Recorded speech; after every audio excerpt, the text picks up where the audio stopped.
하얀 도화지에 점을 찍어 놓았습니다.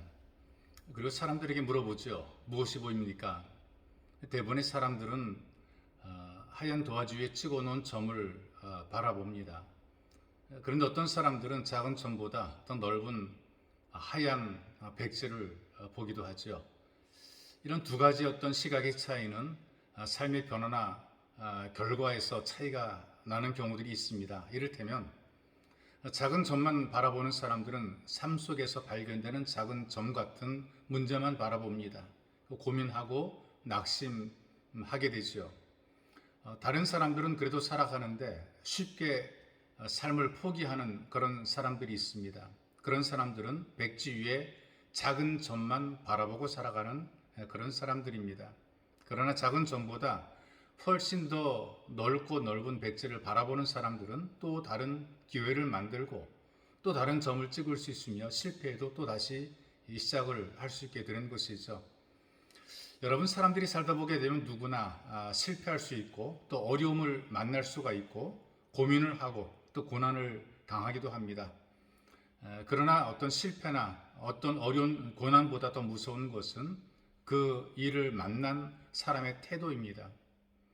어떤 사람들은 미끄러지면 아주 넘어져 일어나지 않고 그대로 자기 무덤을 파는 그런 사람들이 있기도 하고요. 떨어지면 아예 깨져버리는 그런 사람들이 있습니다. 그럼 다시는 기회가 없고요. 영원한 실패자로 끝나게 되는 것이죠. 그런데 어떤 사람들은 떨어져도 거기에 주저앉지 않고 그 바닥을 박차고 뛰어오르는 사람들이 있습니다. 더 이상 떨어질 곳이 없기 때문에 이제 올라갈 곳밖에 없다. 이제 그런 생각을 하고 힘있게 일어서는 것이죠. 여기까지 떨어졌으니 이제 더 이상 잃어버릴 곳이 없다. 이런 마음으로 다시 시작을 하는 것입니다. 그렇다면 여러분, 누가 이렇게 다시 시작을 하고 다시 출발할 수 있을까요? 다른 사람들이 아니라 믿음으로 소망을 바라보는 사람들입니다. 이런 사람들은 밤이 깊으면 그 밤이 지나고 새벽이 오는 것을 바라보고 기대합니다.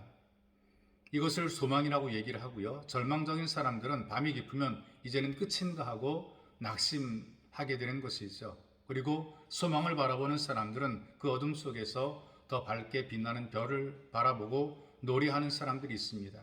그러나 어떤 사람들은 그 어둠 속에서 어둠만 바라보고 슬퍼하는 사람들이 있죠. 하나님의 특별한 배려와 또 하나님의 은혜로 살아가던 이스라엘 백성들이 양다리를 걸치고 우상 숭배를 하던 시기가 있었습니다. 하나님을 섬기면서 한편으로는 해와 달과 별을 섬기기도 하고 하나님이 금하신 온갖 우상을 섬깁니다.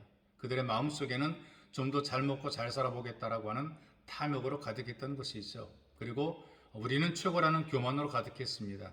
하나님 의지하지 않고 하나님보다 자기가 더 지혜롭다고 생각하고 기도도 하지 않았습니다.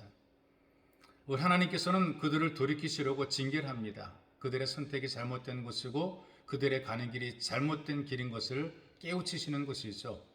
바로 그 시대에 백성들에게 하나님의 뜻을 선포했던 선지자가 한 명 있습니다. 스바냐라고 하는 선지자입니다. 여러분들에게도 스바냐 선지자의 메시지를 들려드리고 싶습니다. 스바냐서 3장 14절 15절의 말씀 제가 여러분들에게 읽어드리겠습니다. 시온에 따라 노래할지어다. 이스라엘아 기쁘게 부를지어다. 예루살렘 따라 전심으로 기뻐하며 즐거워할지어다. 여호와가 내 형벌을 제하였고 내 원수를 쫓아냈으며 이스라엘 왕 여호와가 네 가운데 계시니 네가 다시는 화를 당할까 두려워하지 아니할 것이라. 우리가 현재는 어둠일 수가 있고 슬픔일 수가 있고 괴로움일지라도 낙심하지 말아야 될 것에 대한 소망의 메시지입니다. 낙심하지 않으려면 하나님께로 돌아오라. 이것이 스바냐의 외침입니다. 누구든지 하나님께로 돌아오게 되면 소망이 있다는 것이죠. 종종 자녀를 기르는 부모의 입장에서 자녀들이 잘못했을 때가 있습니다. 부모로 책망을 하죠. 때로는 화가 나는 부모들이고 화를 못 참는 경우들이 있습니다. 근데 아이들 가운데 좀 어리석은 아이들은 고집을 부리다가 매를 더 맞습니다. 흔히 매를 본다 이런 표현을 쓰기도 하죠. 그런데 영리하고 지혜로운 아이들은 정말 부모님을 사랑하는 아이들은 매를 맞으면서도 부모님의 품으로 안기려고 달려드는 그런 아이들이 있습니다. 때리는 엄마 품으로 달려들고 혼내는 아빠 품으로 달려드는 그런 아이들이 있어요. 그런 부모들이 더는 때리지 못합니다. 아무리 화가 나고 아무리 속상해도 품으로 파고드는 아이를 더 이상 혼내지는 못하더라고요. 사냥꾼도 품으로 날아드는 새는 쏘지 않는다. 그런 말이 있어요. 오늘날도 저와 여러분이 소망을 가질 수 있는 것은 하나님께로 돌아오면 됩니다. 믿음으로 소망을 가진 사람은 하나님의 품을 찾아 나오게 돼 있어요. 그리고 하나님 품을 찾아 나오게 되면 하나님께서는 우리를 기뻐하시고 우리를 사랑하시고 그런 우리를 너무나 좋아하십니다. 이렇게 하나님 품으로 나오게 되면 여전히 소망 있는 삶을 살게 되는 것이죠. 예수가족 여러분 모두가 하나님 품으로 나와서 소망스러운 사람으로 살아가시기를 주님의 이름으로 축복합니다.